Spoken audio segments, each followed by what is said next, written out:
Eu tenho um texto, uma mensagem no coração para falar com vocês. E hoje é a nossa primeira noite, primeira mensagem da nova série do mês de julho. A gente vai falar sobre escolhas esse mês inteiro. E a gente orando, sentiu de Deus direção para falar sobre isso. E eu tenho certeza que nas próximas semanas Deus vai falar muito com a gente como igreja sobre escolhas. E eu quero já começar a dizer para você,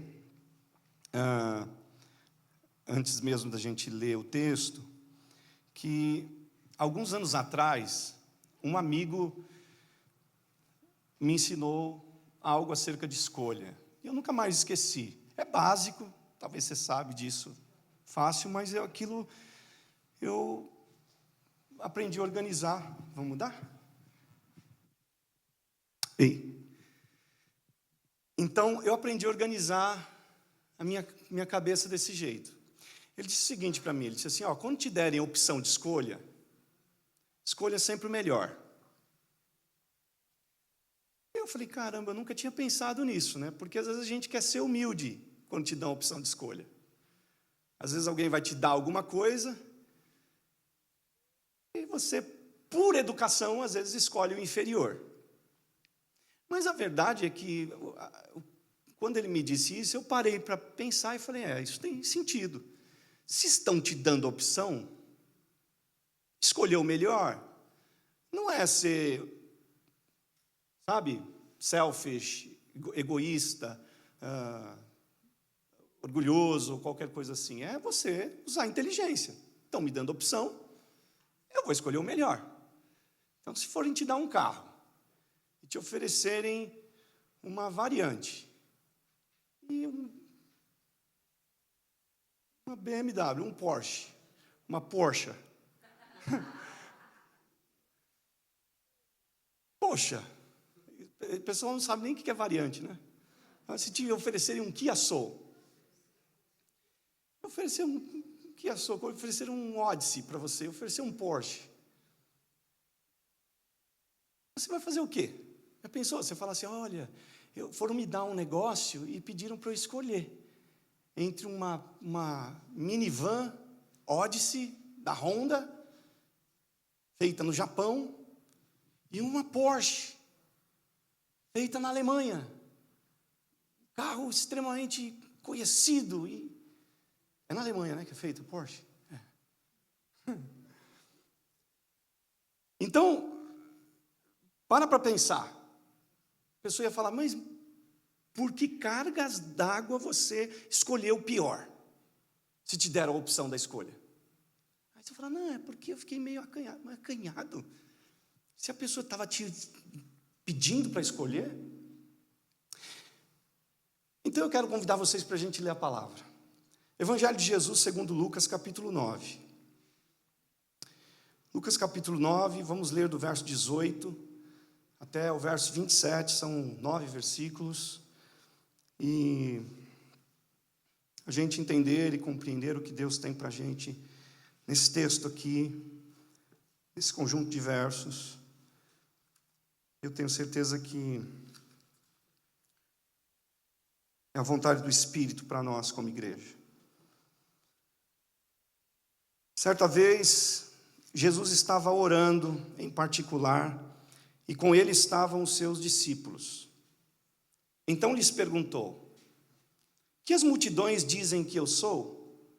Eles responderam, alguns dizem que és João Batista, outros Elias, ainda outros que és um profeta do passado que ressuscitou.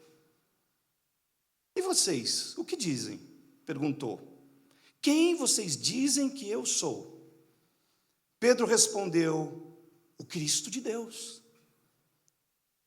Jesus os advertiu severamente que não contassem isso a ninguém. E disse, é necessário que o Filho do Homem sofra muitas coisas e seja rejeitado pelos líderes religiosos, pelos chefes dos sacerdotes e pelos mestres da lei, seja morto e ressuscite no terceiro dia. Jesus dizia a todos, Se alguém quiser acompanhar-me, negue-se a si mesmo, tome diariamente a sua cruz e siga-me. Pois quem quiser salvar a sua vida, a perderá. Mas quem perder a sua vida por minha causa, este a salvará. Pois que adianta o homem ganhar o mundo inteiro e perder ou destruir a si mesmo? Se alguém se envergonhar de mim e das minhas palavras, o Filho do Homem se envergonhará dele, quando vier em sua glória e na glória do Pai e dos santos anjos. Garanto-lhes que alguns que aqui se acham, de modo nenhum experimentarão a morte antes de verem o reino de Deus. Amém. Perceberam algo sobre escolha nesse texto? Perceberam que no verso 24, ou no verso 23 e 24, Jesus disse: se alguém quer vir após mim, tem que fazer uma escolha. Negue-se a si mesmo, siga-me, ou tome diariamente a sua cruz e siga-me, pois quem quiser salvar a vida, outra escolha. O afã de escolher salvar a vida, perdeu. E quem perder por minha causa, por amor de mim, a escolha de ter perdido, de ter deixado para trás, ele disse, ganhou. Então, eu começo dizendo que a necessidade de escolher esteve diante do ser humano a vida inteira. A história humana mostra a necessidade do homem fazer escolhas. Deus, quando planta o jardim do Éden, foi plantado pelo próprio Deus, Deus fala para Adão, olha, tem todo um monte de árvore aí, essa aqui, eu te digo, não toque nela, não coma do seu fruto. Mas Deus deu a opção do homem escolher comer ou não. Deus mandou não comer, mas não tirou do homem o direito da escolha. Deus deixou com eles o direito da escolha. A gente segue e sai um pouco do Éden e vai para a história dos patriarcas. Você pega Abraão, que ainda chamava-se Abrão, e Deus fala o que para Abraão? Sai daí da tua terra e vai para um lugar que eu vou te mostrar. Abraão precisou fazer o quê? Escolher sair. Deus não empurrou ele, transportou ele, disse assim, pronto, agora você está aí e agora você vai viver o que eu quero que você viva. E Abraão olha para Deus e fala, que isso? O senhor nem me perguntou? Como é que é essa relação? Não, Deus fala para ele, ó, sai daí. E Abraão creu. Creu que a voz que ele estava ouvindo era de Deus. Creu que Deus haveria realmente de dar a ele um lugar e dar a ele o cumprimento do restante da promessa, que era dar a ele uma família, que era curar a sua esposa de esterilidade. Ele que tinha 75 anos de idade, não tinha filhos ainda, ele creu. E ele escolheu. Ele escolheu viver pela fé. Até então, ele vivia por si mesmo e não vivia mal. Abraão era rico, Abraão tinha riquezas, tinha posse, vivia no melhor lugar do mundo. Eu costumo dizer isso aqui, aquele lugar era a Flórida desse tempo. Era ele vivia em Harã, entre o rio Tigres e Eufrates. Hoje é atual Iraque, não vale muita coisa, mas naquela época era o melhor lugar do mundo, era a Mesopotâmia. Era fantástico viver onde Abraão vivia. Mas ele escolhe trocar aquilo pela fé. Ele escolhe trocar aquilo por uma proposta de Deus, uma proposta de viver, agora não mais por ele mesmo numa terra boa, mas viver por Deus numa terra incerta, mas que vai ter Deus. A gente segue e sai de Abraão e vê o quê? Deus chamando Moisés, e dando também a Moisés, e fazendo a Moisés um convite a uma jornada. E no convite que Deus faz a Moisés, o projeto é lindo, mas a caminhada seria dura. Porque geralmente é assim as escolhas de Deus. O projeto é lindo, a caminhada é dura, e o resultado, fala comigo, resultado, é maravilhoso. O resultado daquilo que Deus nos chama a viver sempre vai ser maravilhoso. Nem sempre a caminhada vai ser. Geralmente a caminhada é até dura, como é no caso de Moisés. Agora o resultado faz valer a pena a dureza da caminhada. O resultado dessas escolhas que aconteceram no passado são revelados para a gente hoje, nesse tempo, de forma que faça ficar mais fácil a gente fazer as escolhas que Deus nos chama a fazer. Porque imagine Abraão, quem que ele tinha de referência? Ninguém. Ele era um pagão, tinha nascido em Ur dos Caldeus, tinha se mudado para Harã, ele não conhece Deus, ou melhor, ele conhece uma série de Deus. Muita coisa para Abraão é Deus. E daqui a pouco ele ouve uma voz, e ele não tem nenhuma referência, a não ser o que ele está sentindo dentro de si. Com você é diferente, comigo é diferente. Deus me chama para fazer as escolhas e me mostra, olha o que aconteceu com Abraão, quando fez a escolha que eu indiquei para ele. Deus te chama para fazer as escolhas e diz assim, olha o que aconteceu com Moisés, que seguiu a minha orientação e fez a escolha por aquilo que eu tinha indicado para ele. Deus te chama para fazer escolhas e mostra os profetas, e mostra os reis que ele usou, que ele inseriu no reinado, no cenário da humanidade, e vê o quanto foi e quanto valeu a pena eles viverem. Então isso facilita a nossa vida, faz com que as nossas decisões sejam mais fáceis, faz com que as tuas decisões sejam mais fáceis, ainda que elas não façam muito sentido, porque a verdade é que as escolhas que Deus nos chama a fazer, elas continuam nem sempre fazendo sentido algum. As escolhas de Deus nem sempre fazem sentido. Você fala, Deus, mas por que isso? Não podia ser mais fácil? E aí Deus fala, podia, mas esse é o meu plano.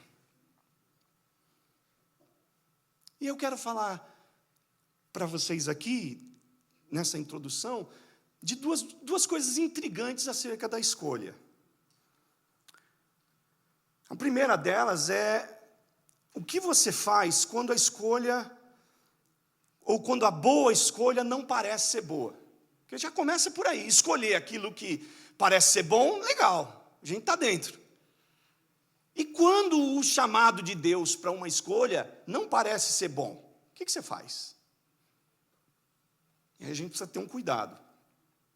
E o cuidado que a gente tem que ter na vida é julgar as coisas e decisões pelos olhos humanos. Porque nem sempre o que os teus olhos humanos revelam é o que vai ter o verdadeiro fundamento, o verdadeiro sentido.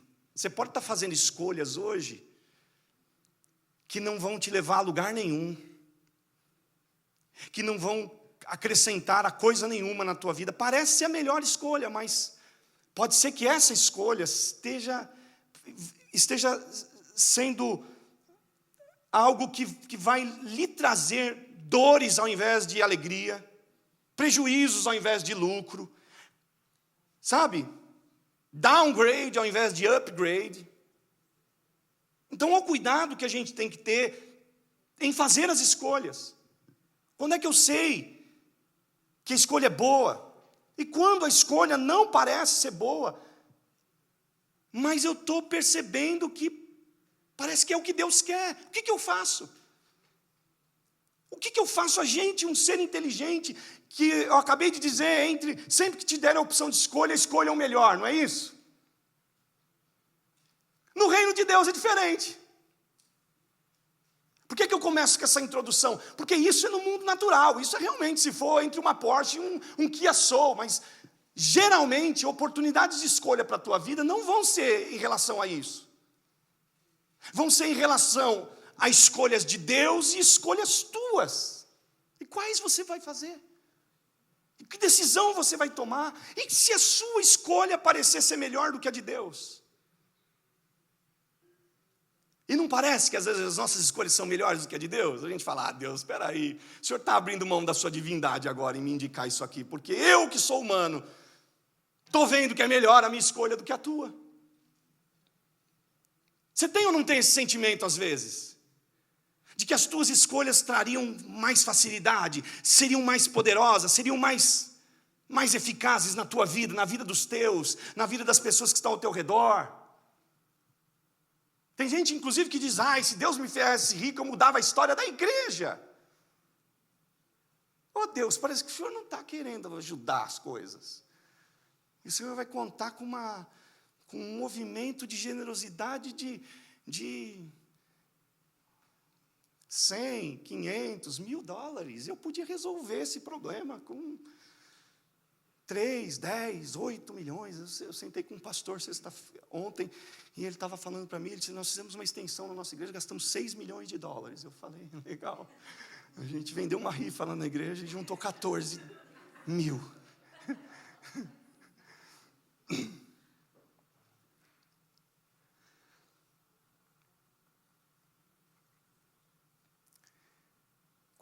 Quando a escolha que Deus está indicando você fazer não parece ser boa, o que é que você faz? Vamos ler a Bíblia, Hebreus capítulo 11, versículo 24 até o 27.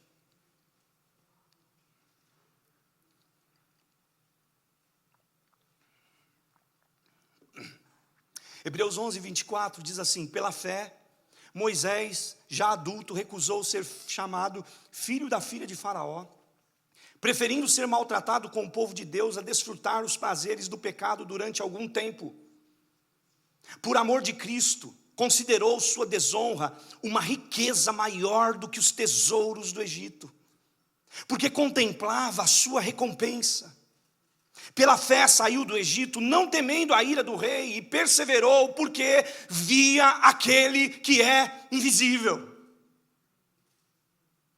Quando Moisés olha para a escolha que Deus está direcionando para ele, Moisés escolhe o quê? Pegar o meu povo e sair deserto adentro, para levar o meu povo para uma terra que eu prometi. Não é a melhor. Humanamente falando, aos olhos humanos não é boa essa escolha. A boa escolha é Moisés continuar onde está. Ele está em Midian, é claro, mas em Midian ele é filho de um sacerdote, é um homem que possui ovelhas, é um homem que possui posses. Moisés está de boa naquele lugar em Midian, e se ele volta para o Egito e é perdoado, ele é príncipe. E a verdade é que quando ele mata aquele chefe de soldado, ou chefe de escravo, aquele soldado egípcio, Moisés ali estava fazendo a escolha de abrir mão da sua cidadania, do mundo egípcio, pelas coisas de Deus. Ele estava tendo zelo por aquilo que era de Deus. Naquela época, olho por olho, dente por dente, ele estava fazendo o que era certo. Nesse tempo seria errado, mas no tempo de Moisés ele estava fazendo a escolha certa. Foi ali que ele escolheu. Alguém diz, Moisés, você é louco, você vai, por causa de um escravo qualquer, você vai abrir mão da tua coroa. Ele diz, vou abrir mão da minha coroa, porque essa é a visão que Deus está me dando. Mas não parece ser boa, Moisés, não parece ser boa aos olhos humanos, mas aos olhos espirituais, aos olhos divinos, é a melhor coisa a se fazer. A Bíblia diz que ele perseverou porque via aquele que é invisível, gente. As tuas escolhas, pelas questões que Deus te chama a viver, não podem estar baseadas no que os teus olhos veem, mas no que Deus te revela. Não os teus olhos físicos, mas aos teus olhos espirituais. Eu faço as minhas escolhas por Deus, olhando e contemplando Cristo, aquele que é invisível. Sim, os meus olhos espirituais conseguem ver aquele que é invisível. Os olhos físicos só olha na esfera do que é material. E o texto diz, ele considerou sua desonra uma riqueza maior do que todos os tesouros do Egito. Quando a escolha for ruim aos olhos materiais, esteja pronto a abrir os olhos espirituais. Uma boa escolha não é definida por sua facilidade e benefícios terrenos, mas pela grandeza que essa manifesta no mundo espiritual. Eu vou repetir isso aí, que você precisa escrever esse negócio e gravar. Posta no teu Instagram hoje. Uma boa escolha não é definida pela facilidade e benefícios terrenos, mas pela grandeza que essa manifesta no mundo espiritual. Essa é a boa escolha. Essa é a verdadeira escolha que Deus quer que você, as verdadeiras escolhas que Deus quer que você faça. Segunda coisa que me intriga acerca da escolha é o que fazer quando eu não consigo identificar a boa escolha ou a escolha boa. Porque uma coisa é eu identificar, isso aqui é melhor e aquela ali é pior. A pior é a de Deus, então vai ser melhor. E a melhor é a minha, é dos meus olhos físicos. Tá bom. Mas e quando você não consegue discernir? E você tem que escolher? Gênesis capítulo 13, versículo 9, conta uma história sobre isso. Gênesis 13, 9 diz assim: aí está a terra inteira diante de você. Vamos separar-nos. Se você for para a esquerda, irei para a direita. Se for para a direita, irei para a esquerda. É Moisés falando para Ló, sobrinho dele. Olhou então Ló e viu todo o vale do Jordão, todo ele bem irrigado até Zoar. Era como o jardim do Senhor. Olha isso. Como a terra do Egito. E isto se deu antes do Senhor destruir Sodoma e Gomorra. Quando você não consegue identificar, é que é o problema. Porque Ló se apega à promessa sem se atentar àquele que promete. A identificação de Ló aqui é só mesmo pensando na promessa. E o sonho, a gana por alcançar algo que ele é obstinado é tão grande que agora ele só pensa nela. Ele não consegue ver Deus. O contrário de Moisés. Moisés escolhe certo porque vê o que é invisível. E Ló não consegue ver. E quando ele não consegue ver, ele se apega à promessa. Ele escolhe o quê? Ele escolhe o Vale do Jordão. E o Vale do Jordão, claro, por causa do rio, é uma terra irrigada, é uma terra boa, tem vegetação, tem campos, tem árvores, tem frutos. Principalmente naquela época, que o texto ainda deixa claro que Deus não tinha destruído Sodoma e Gomorra, ou seja, o Mar Morto não era morto. O Mar Morto era vivo. O Mar Morto estava bombando. O Mar Morto estava em alta, o Mar Morto era o lugar, era a sensação. E aí Ló, o que é que ele faz? Esse simplão. Ele escolhe. Ele olha para o vale, e aí o texto diz assim: e esse vale era como o jardim do Senhor. E a gente vive um tempo em que as escolhas podem ser facilmente baseadas nas coisas que parecem ser do reino e não o reino em si. Porque, olha só, presta atenção nisso aqui. O vale parece o jardim do Senhor, Ló cai para dentro. Ele não se preocupa se Deus está lá, ele se preocupa se o jardim parece. E essas são as escolhas mais perigosas, aquilo que parece ser de Deus, aquilo que parece ser para Deus, e de repente Deus não está lá. E em nome disso, a gente vive evangelho sem Cristo, tem muita gente vivendo evangelho sem Cristo, tem muita gente exercendo ministério sem vida, tem muita gente usando as coisas de Deus sem o Deus das coisas. Por quê? Porque parece o jardim de Deus. Se parece o jardim de Deus, estou dentro. A preocupação nossa tem que ser: Deus está nisso que parece ser dele. Deus está nesse jardim bonito que você está desfrutando. E eu estava preparando essa mensagem e Deus falou comigo, inclusive, deixa eu falar isso aqui para os jovens. Isso aqui é um recado para você, da parte de Deus, que às vezes olha e fala, meu Deus, que jardinzão, tô dentro. Procure identificar se Deus está no jardim. Porque o jardim sem Deus é laço, é tribulação, é problema para você, rapaz, moça, é problema. Você quer saber? Senta com a Ana aqui, senta comigo e pergunta. Não senta com a gente, não. Senta com os homens e as mulheres que são casados com pessoas não crentes. Pergunta para eles. Vai perguntar para eles.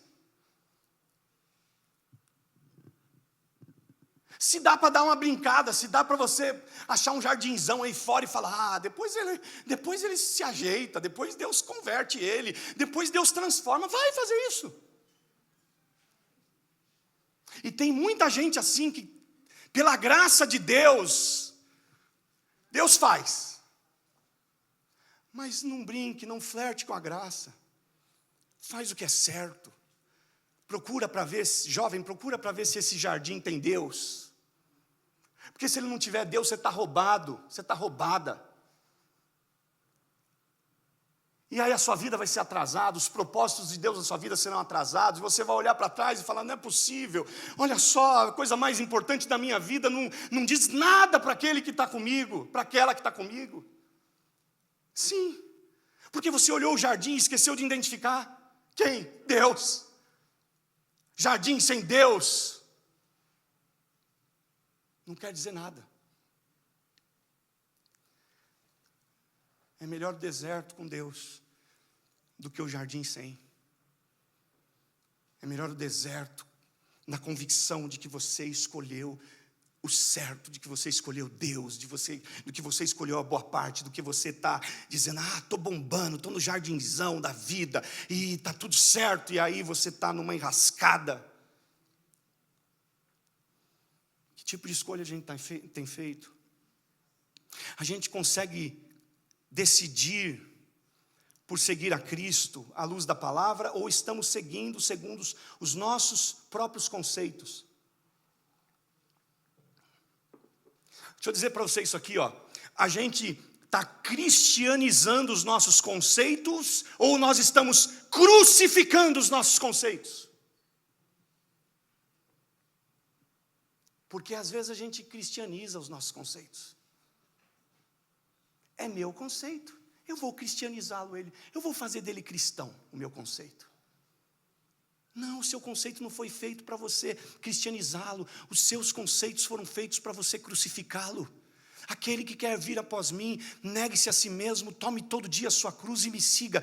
Crucifique os seus conceitos. Não tente cristianizá-los. Os nossos conceitos não servem para nada, senão para serem colocados na cruz.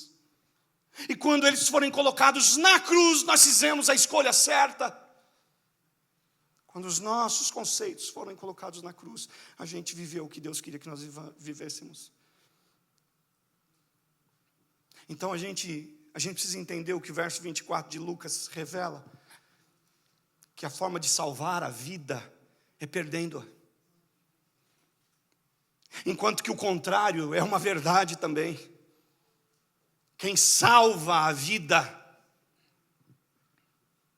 a seus próprios conceitos, aos seus próprios olhos, às vontades suas, perdeu a vida aos olhos de Deus. A escolha que Deus quer que a gente faça todo dia é a escolha do perder a vida por nosso eu, para que a gente tenha ela salva aos olhos de Deus.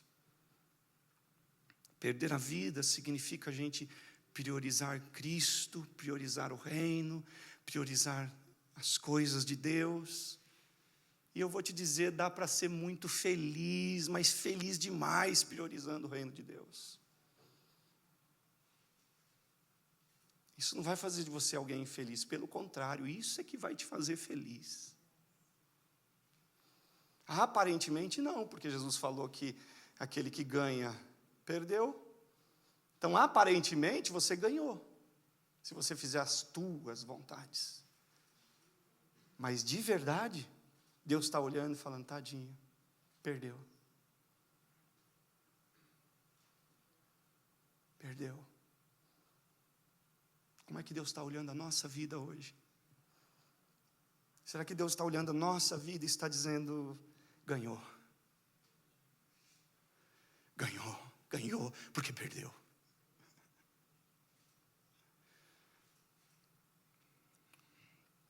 E eu quero falar sobre 3 coisas antes de terminar com vocês. Quando é que as minhas escolhas podem ser consideradas boas? Baseado nesse texto aqui. Em primeiro lugar, as minhas escolhas são consideradas boas quando os meus maiores esforços estiverem empregados em deixar legado como herança, mais do que moeda. A sua escolha é boa quando você estiver consciente de que legado a deixar é melhor do que moeda. Assim aconteceu com todos os grandes homens de Deus, chamados para viver uma experiência de fé, além do conforto e da comodidade. Porque na opinião geral, a gente pensa muito em moeda, o que vai te trazer conforto, comodidade. Então a gente pensa muito na moeda, que a gente vai deixar para nós mesmos, para os nossos descendentes, e a gente se esquece do legado. Porque o legado não se compra aí fora, o legado se adquire em Deus. E no texto de Lucas, quando Jesus fala para os discípulos, o que os homens dizem que eu sou? O que eles disseram? Uns dizem que você é Elias, outros João Batista, e Lucas não cita, mas Mateus e Marcos cita Jeremias. E aí eu fiquei pensando, que estes homens, por que é que esses homens são citados na opinião pública? Porque eles deixaram legado. Nenhum deles deixou uma grande herança material, nenhum deles deixou riqueza, nenhum deles foi rei, pelo contrário. Os reis entesouraram para os filhos e não são lembrados. Não foram os reis que estiveram no Monte da Transfiguração com Jesus, foi Elias, foi Moisés. Não são os reis que são lembrados pelas pessoas. São os profetas que foram mártires, que foram perseguidos, que viveram sofrimentos, que se absteram de si mesmo para viver a escolha de Deus. São esses que são lembrados. É o legado deles que vai dirigir a nação. Porque é o legado deles que está dirigindo a nação. Foi o que Deus fez na vida deles, que é exemplo para as pessoas. Eu estava lendo esses dias algo interessante sobre o Bill Gates. O Bill Gates ele vai dar apenas 1% de toda a riqueza dele para os 3 filhos que ele tem. 1% só. E ele vai doar os 99% para instituições de caridade. Ele já deixou escrito. E foram perguntar para ele, por que você vai fazer isso? E ele disse, eu não quero acabar com a vida dos meus filhos. Porque, convenhamos, 1% do que ele tem, esses homens já serão milionários.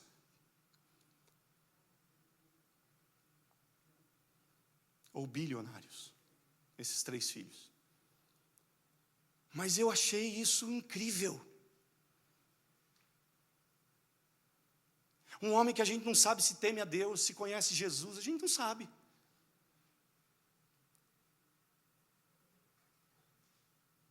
E às vezes a gente está aí tão preocupado em deixar moeda e se esquece do legado que a gente está construindo. Os homens que foram citados pela multidão, que pareciam que eles atribuíam a Jesus, que os homens dizem ser eu, o filho do homem? Dizem que você é Jeremias. Olha só quem é Jeremias. Jeremias é um profeta que enfrentou tantas dificuldades e perseguições no ministério dele. Sabe por quê? Porque ele denunciou pecados de Judá. Ele foi chamado por Deus para proclamar mensagens de arrependimento e advertir sobre destruição iminente de Judá, devido à desobediência do povo. E as principais consequências que Jeremias enfrentou, sabe quais são? Rejeição e hostilidade. Jeremias capítulo 11, versículo 21. Jeremias é rejeitado e hostilizado pela sua própria família e pelos habitantes da sua cidade natal, de Anatote. Conspirações e tentativas de assassinato. Ele enfrentou conspirações e tentativas de assassinato da parte dos líderes religiosos e políticos de Judá. Prisão e castigos. Jeremias foi preso várias vezes, e ele foi colocado em um calabouço em Pashur, ou por Pashur, um sacerdote, por causa de proclamar uma mensagem de julgamento. Numa outra ocasião, ele foi jogado numa cisterna lamacenta pelos seus inimigos, onde ele quase morre de fome. Jeremias capítulo 38, versículo 6. Essa é a escolha, são as escolhas de Jeremias. Ele sofre ridicularização e isolamento. Jeremias é perseguido constantemente, mas ele fez uma escolha para viver a vontade de Deus. E alguém diz: Jeremias, está confortável? Ele diz: não está confortável, mas o resultado disso é poderoso e é maravilhoso. Porque quando esse homem morre, o legado dele está instaurado no reino de Judá, no reino de Israel, em toda a nação de Israel. João Batista é conhecido por ser o precursor de Jesus, o homem que chama os homens de raça de víboras, quando eles vêm ser batizados por ele. E João Batista faz a escolha de viver a verdade de Deus, e vivendo a verdade de Deus, ele é assassinado pelo governador da Judéia, por Herodes o tetrarca, porque falou a verdade, porque Herodes tinha se casado com a esposa do seu meio-irmão, Filipe, e João Batista denuncia Herodes e diz que ele está errado, e Herodias, a mulher de Herodes, fica virada com João Batista, e na primeira oportunidade que ela tem, quando a sua filha dança diante do rei Herodes, e o rei Herodes se agrada dessa menina, e diz para ela: pede até metade do meu reino, eu vou te dar. E a mãe dela diz, Herodias diz para ela: peça a cabeça de João Batista. E João Batista é condenado à morte, por ter feito a escolha de Deus, que aparentemente está lhe trazendo prejuízo, mas espiritualmente, Jesus disse: nascido de mulher, não teve ninguém grande como João Batista. Eu acredito que quando Jesus está falando isso, Jesus está falando inclusive dessa situação em que ele precisou fazer uma escolha. Você será julgado, você será reconhecido por Jesus e por Deus, pelos céus, pelas decisões que você toma, pelas escolhas que você está fazendo hoje. O céu reconhece, o céu atribui bênção a você, atribui cuidado a você. Jesus atribui cuidado. Não foi o que João ouviu de Jesus dizendo à igreja de Filadélfia? Filadélfia, vocês foram fiéis. Eu vou guardar vocês na hora da tentação, porque vocês foram fiéis, porque vocês tem zelado pelas coisas do Senhor. E o que não dizer de Elias, o terceiro personagem desse grupo aqui, que é perseguido por Jezabel? Vocês conhecem a história, perseguido pelo rei Acabe. É um homem cheio de perseguições, mas por quê? Porque ele faz a escolha de falar o que Deus manda ele falar, de fazer o que Deus manda ele fazer. E naquela época, fazer o que Deus mandava ele fazer era denunciar, e inclusive ele estava pregando uma mensagem que era fora de moda. Os profetas diziam: ô rei Acabe, você está com tudo, você é o rei, você é o cara. Falar sobre escolhas hoje, nesse sentido que Deus está nos dirigindo, é fora de moda. Talvez alguém diga: ei, pastor, desse jeito você não vai encher a sua igreja, porque é fora de moda você pregar sobre isso. Eu não estou muito preocupado em encher a igreja. Minha preocupação é falar o que Deus manda dizer, é fazer o que Deus quer que eu faça.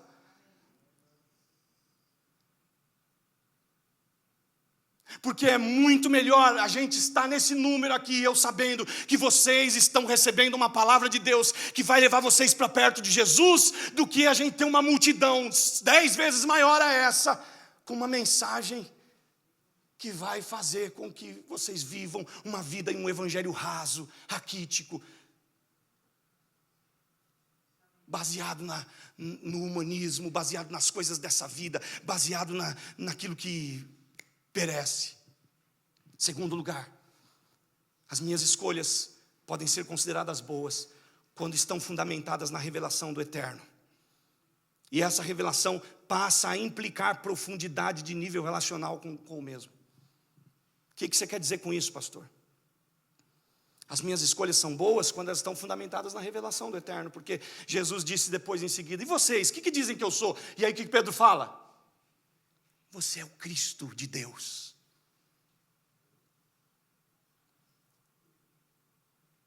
A revelação que o Eterno deu a Pedro fez com que ele pudesse fazer a escolha boa, a escolha certa. Quando alguém pergunta: ei Pedro, você não vai embora, você vai continuar aí com Jesus, esse negócio de cruz, esse negócio de negar a si mesmo? Pedro vai dizer: não, porque eu tenho uma revelação, e a revelação é que Ele é de Deus, Ele é um ungido de Deus. Cristo significa ungido, Ele é um ungido de Deus.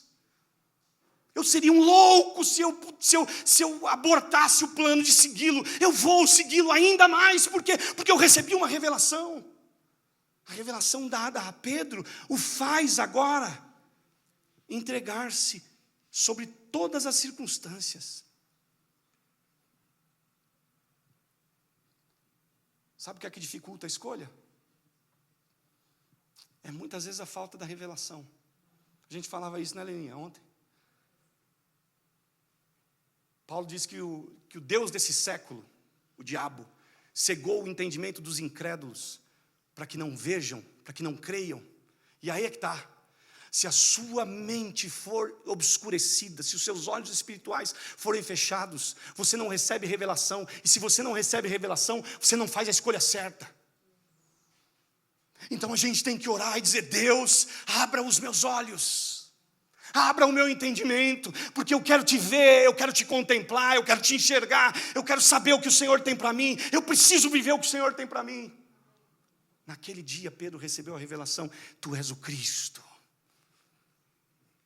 Quando a gente tem essa revelação de que a gente está seguindo a Cristo, nada nos para, não tem capricho nenhum. A gente corrige aquilo que não está legal, a gente corrige as rotas, mas a gente diz: eu vou seguir Jesus como Ele quer que eu siga. Mas e os seus caprichos? Os meus caprichos eu vou deixar de lado, eu vou viver os propósitos do Eterno. Porque os meus caprichos são temporais, os propósitos do Eterno são para sempre. E em terceiro e último lugar, as minhas escolhas podem ser consideradas boas quando eu vivi a transformação por meio do novo nascimento, alterando assim a minha forma de enxergar as coisas. Antes do novo nascimento, a nossa visão era ganhar todo o possível a qualquer custo. Depois do novo nascimento, a tua visão passa a ser concluir, ou faz com que você conclua que tudo que for necessário deixar por amor de Cristo será deixado, pois resultará em ganho por parte dele. Você se lembra como era antes da sua conversão? Antes do seu novo nascimento? Era: seja feita a minha vontade na terra, faz ela também aí no céu. Quando a gente se converteu, a gente começou a orar diferente. E a oração passa a ser: seja feita a tua vontade, tanto na terra quanto no céu. Quem achar a sua vida, perdeu. Quem perder, achou. Quem ganhar a vida aos seus olhos, perdeu a vida. Mas quem ganhou, ou quem perdeu, acaba de ganhar. Eu gostaria de orar com você.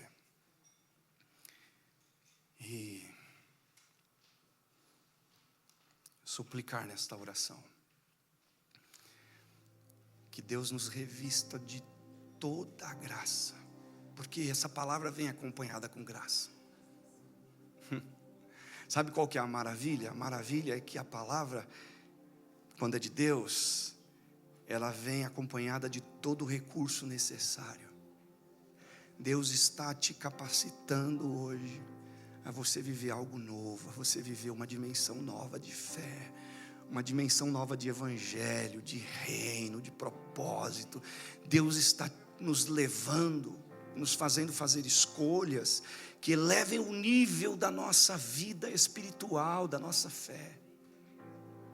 Deus não nos trouxe aqui para a gente voltar igual, para a gente voltar e viver uma semana de novo de fracasso espiritual. Não, Deus nos trouxe aqui para endireitar as nossas veredas. Deus nos trouxe aqui para, com a palavra de vida, ressuscitar aqueles que estão mortos espiritualmente. Para, com a palavra de vida, transformar, libertar, curar, renovar. Você que possa estar fraco, dizendo: meu Deus, eu estou tão fraco espiritualmente, eu estou a ponto de parar, a minha vida não tem sentido. E Deus diz: faça as minhas escolhas e a sua vida vai fazer sentido. Faça as minhas escolhas, tudo vai mudar quando a gente faz as escolhas que Deus tem para a gente. Eu vou pedir que você tenha o seu tempo com Deus. Feche os seus olhos, curva a sua cabeça. Fale para Deus quais as escolhas que você sente que Ele está chamando você para tomar hoje.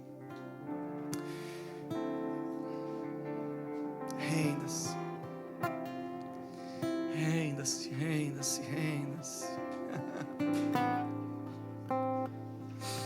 Sim, Espírito Santo de Deus. Essa igreja se rende. Nós nos rendemos. Nós nos rendemos, nós nos rendemos, nós nos rendemos. Nós escolhemos por teu caminho a despeito das facilidades dos nossos. Nós escolhemos pela tua vontade a despeito das vantagens que as nossas escolhas pudessem nos oferecer. Nós escolhemos pelo teu agir, a despeito da nossa vontade de agir em tudo do nosso jeito. Nós escolhemos pelo teu governo, a despeito da gente querer ficar governando tudo e depois colocando na tua conta aquilo que não é da tua conta. Nós queremos fazer certo, nós queremos nos voltar, nós queremos escolher corretamente hoje à noite, não mais segundo os nossos conceitos. Nós não queremos mais cristianizar os nossos conceitos, nós queremos crucificá-los. Nós queremos crucificá-los, nós queremos crucificá-los, nós queremos crucificá-los. Recebe, Senhor, e leva-nos para onde o Senhor quer nos levar, em nome de Jesus. Capacita cada um aqui, fortalece o cansado, o fraco, liberta o que está vivendo qualquer sorte de prisão, transforma, renova, cura, levanta o caído hoje à noite, Senhor. Oh Deus, corrige as rotas que possam estar bagunçadas e desconcertadas, em nome de Jesus.